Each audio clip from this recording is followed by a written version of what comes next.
এই বিষয়টি আইন এবং সংবিধান অনুযায়ী উত্তর দেওয়া দরকার। সবকিছু বিচার বিশ্লেষণ করে এই মুহূর্তে এ কথা বলা যাবে না অধিকার আছে কি নেই। তবে যদি আপনারা ইমোশনের কথা বলেন, মনের কথা বলেন, প্রাণের তাগিদের কথা যদি বলেন, মুক্তিযোদ্ধা হিসেবে যদি আমাকে প্রশ্ন করেন, তাহলে আমি অবশ্যই উত্তর দেব তাদের বাংলার মাটিতে কোনো স্থান নেই। আইনত এখন একটি দলকে নিষিদ্ধ করতে হলে আপনারা জানেন বাংলাদেশ আওয়ামী লীগের ইতিহাস কি। এর জন্মলগ্ন থেকে গত 60 বছর থেকে বাংলাদেশ আওয়ামী লীগ জনগণের জন্য, মানুষের অধিকার রক্ষার জন্য, দেশে গণতন্ত্র প্রতিষ্ঠার জন্য, সুষ্ঠু সুন্দরভাবে নির্বাচন করার জন্য, স্বাধীনভাবে বেঁচে থাকার জন্য, মুক্তির জন্য, বঙ্গবন্ধু যে কথা বলে গেছিলেন, স্বাধীনতা নয় সঙ্গে সঙ্গে মুক্তির কথা বলে গেছিলেন, সেই মুক্তির জন্য যা কিছু করা দরকার বাংলাদেশ আওয়ামী লীগ করেছেন এবং তার সঙ্গে প্রগতিশীল সকল দেশপ্রেমিকরা তারাও করেছেন। তাদের সকলেরই দাবি একই দাবি যে এই দেশটি আমাদের মুক্তিযুদ্ধের পক্ষের যারা দেশকে চেয়েছে, এই দেশের স্বাধীনতা যারা চেয়েছে তারাই এদেশে থাকতে পারে। দেশের স্বাধীনতা যারা চায়নি, দেশের স্বাধীনতা যারা বিরোধিতা করেছে, তাদের তো দেশে থাকার প্রশ্ন ওঠে না। এটি আমাদের প্রাণের কথা।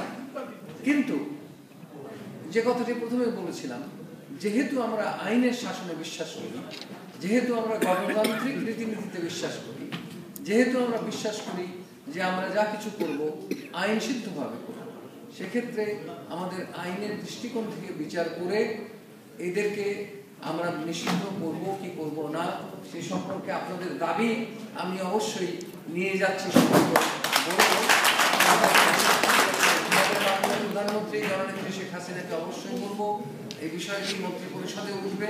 এটি নিয়ে এখন আগের মতো আগে যেরকম এই বিষয়টি নিয়ে এতখানি আলোচনা হয়নি, এখন আলোচনা উঠছে এই জন্যই যে তাদের যে ধ্বংসলীলা, তাদের যে তাণ্ডব, রাষ্ট্রের বিরুদ্ধে তাদের যে অস্ত্র ধারণ, এটি কিন্তু অন্য দিকে চলে গেছে।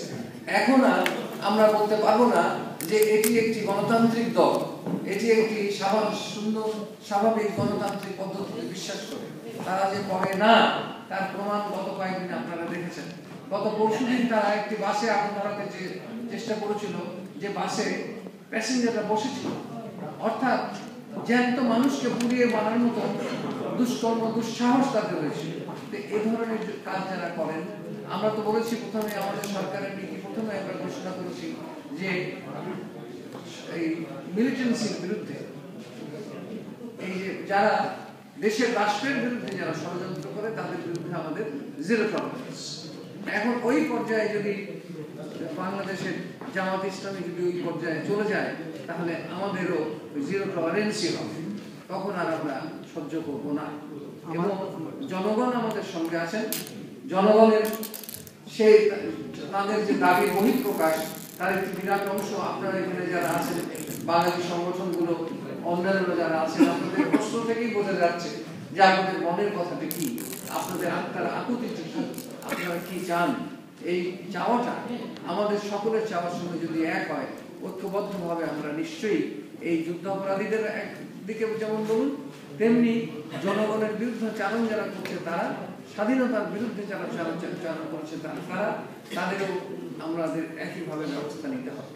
এখানে একটি কথা মনে রাখা দরকার যে আমাদের নির্বাচন আর খুব বেশি দেরি নেই, এবং সেই নির্বাচনের সঙ্গে বৃহৎ যে দল বাংলাদেশ ন্যাশনাল জাতীয় পার্টি, বাংলাদেশ জাতীয় পার্টি আর এই তারই